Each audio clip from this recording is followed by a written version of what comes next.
Rhodey was a Skrull the whole time. For years, fans noticed something off about Rhodey. Little things. Moments where his reactions felt slightly wrong. Choices that didn't quite track with the character we'd watched since Iron Man. And a theory started building: what if Rhodey had been replaced? Not recently. Not sometime during the blip. But way back. Secret Invasion confirmed it. Episode 6 revealed that Rhodey had been a Skrull since at least Captain America: Civil War. That's not a small retcon.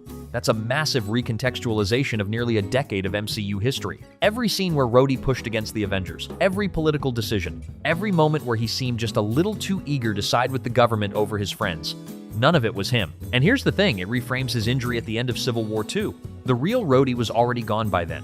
What we watched fall from the sky wasn't James Rhodes having a defining moment. It was a Skrull. That's wild. The theory had been floating around since Secret Invasion started dropping hints, but fans had been circling it long before that. The confirmation didn't just reward the theorists, it rewrote what we thought we already knew. Nick Fury was off-planet during the entire blip. After Avengers Endgame, one question kept coming up. Where was Nick Fury during the blip? He was one of the first to go. We saw him turn to dust in the post-credits scene of Infinity War. But when he came back, he seemed distant, disengaged, not like the man who built the Avengers from scratch. Fans started asking whether something bigger was going on. Spider-Man: Far From Home answered it in the final scene. The Nick Fury we followed through the entire film was actually Talos, the Skrull, standing in for him. The real Fury was off-planet, running an operation in space, completely removed from Earth's recovery. And suddenly everything clicked the slightly off instincts.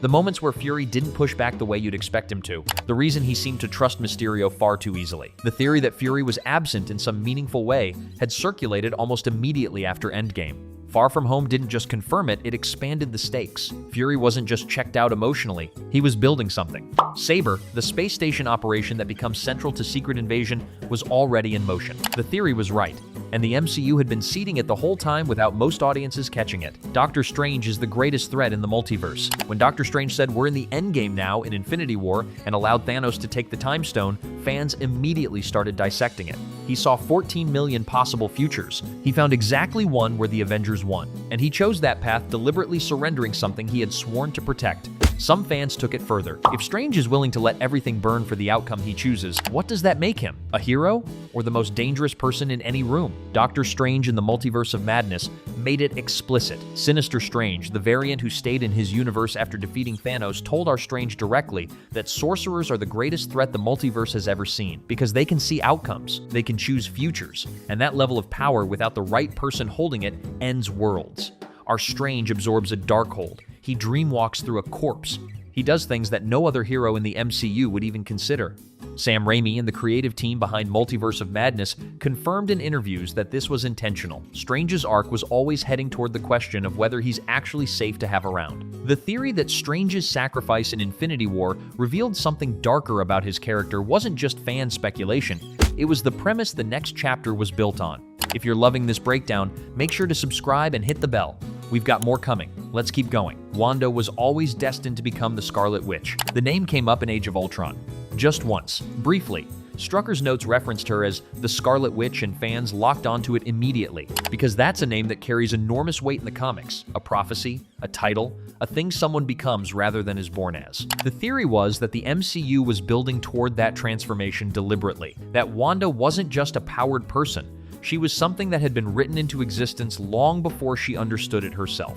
WandaVision paid that off in Episode 8. Agatha Harkness laid it out plainly. The Darkhold contained a prophecy about the Scarlet Witch, a being of pure chaos magic, more powerful than the Sorcerer Supreme, and Wanda wasn't just matching that description. She was the fulfillment of it. The hex she built around Westview, the way she rewrote reality without training, without guidance, without even fully understanding what she was doing, it wasn't trauma response alone. It was a power that had been growing since before she even had a name for it. Marvel Studios' featurettes on Wanda's arc confirmed that the creative team had been planning this trajectory for years. Age of Ultron wasn't a throwaway reference. It was the first line of a sentence that WandaVision finished. Fans who caught it in 2015 were right. It just took 6 years and one of the MCU's best ever limited series to prove it. The TVA was erasing timelines to protect one specific future. When Loki introduced the Time Variance Authority, the official story was clean. The TVA existed to protect the sacred timeline. Variants were pruned to prevent dangerous branching that could destabilize reality. It was framed as bureaucratic necessity, but fans noticed the cracks early.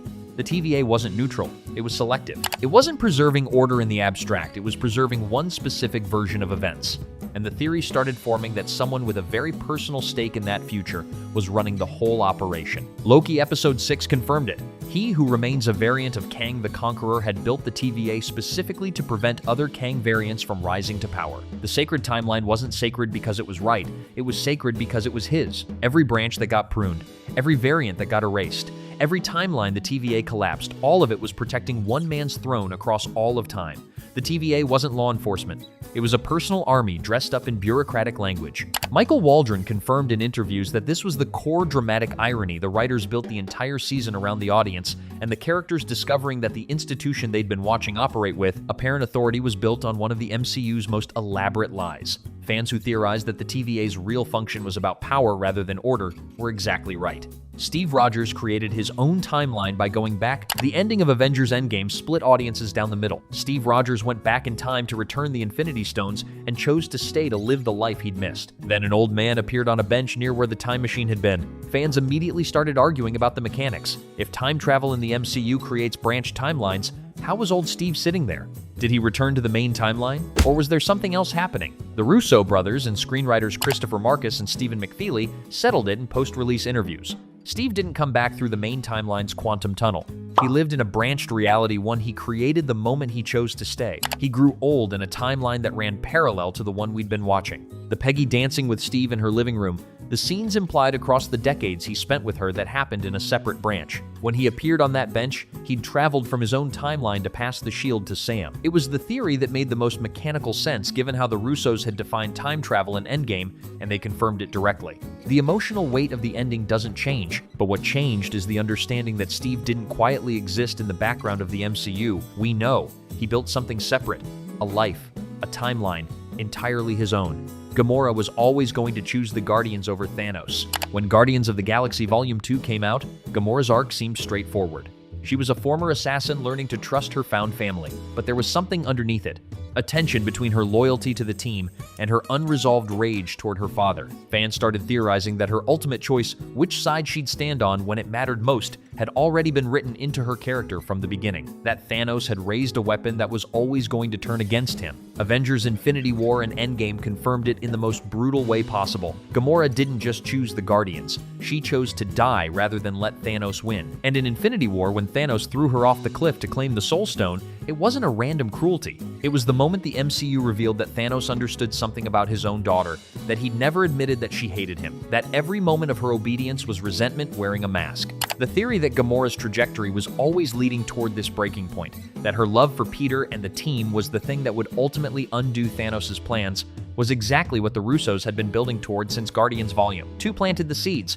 Matt Murdock was always going to become Daredevil again. When Charlie Cox's Matt Murdock showed up in Spider-Man No Way Home, it felt like a cameo, a fun callback. A lawyer who happened to catch a brick. But fans who'd watched Daredevil on Netflix knew better. They'd seen 3 seasons of Matt wrestling with his identity, trying to separate Matthew Murdock, the lawyer, from Daredevil, the vigilante, trying to choose a life that didn't require the mask. The theory started forming almost immediately. This appearance wasn't Matt stepping away from being Daredevil, it was Matt stepping back into it, because that was always where his arc was heading. Daredevil Born Again confirmed it in the first episode. Matt isn't pretending to be just a lawyer anymore. He's not trying to convince himself that he can live a normal life in Hell's Kitchen while ignoring what's happening in the streets. The mask is back. The suit is back. And the creative team made it clear in interviews that this wasn't a betrayal of his character development, it was the natural endpoint of it. Matt spent 3 seasons learning that he couldn't deny who he was, that the guilt and the pain and the need to fight were core to him. Daredevil Born Again didn't reset his arc, it completed it. Fans who theorized that Matt's journey would inevitably lead him back to the red suit, that his attempts to be someone else were always temporary, were exactly right about the shape of his story all along.